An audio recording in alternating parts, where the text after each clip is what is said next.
গত মঙ্গলবার হনুমানজির মন্দিরে গেছিলাম বালুরচরে।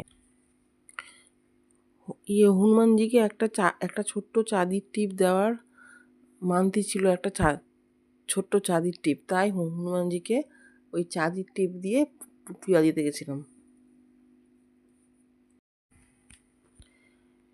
এর সাথে একটু একটু লাড্ডু নিয়েছিলাম। লাড্ডুটা আমার মেয়ে নিয়েছিল, আমি আর নিইনি। আমি চাঁদির টিপ দিয়েছিলাম, ওই জন্য আর মেয়ে নিল লাড্ডু। হনুমানজির মন্দিরে অনেকগুলো ঠাকুর আছে, ঠাকুরটা দেখে দর্শন করলাম। হনুমানজির মন্দিরের পাশে একটা শিবের মন্দির আছে। ওখানে তো আমার একটা ঘটি নিলাম, ঘটি নিয়ে শিবের মাথায় জল ঢাললাম।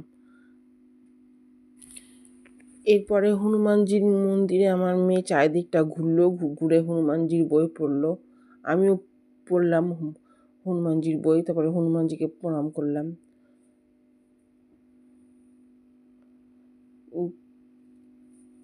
তারপরে হনুমানজির সিঁদুর দিয়ে হনুমানজির মাথায় দিল, পায়ে দিল। আমিও দিলাম পায়ে, হনুমানজির সিঁদুর চরণে দিলাম। মন্দিরের পাশে গাছ ছিল, গাছের ওখানে দাঁড়িয়ে আমার মেয়ে ছবি তুললো, আমিও ছবি তুললাম।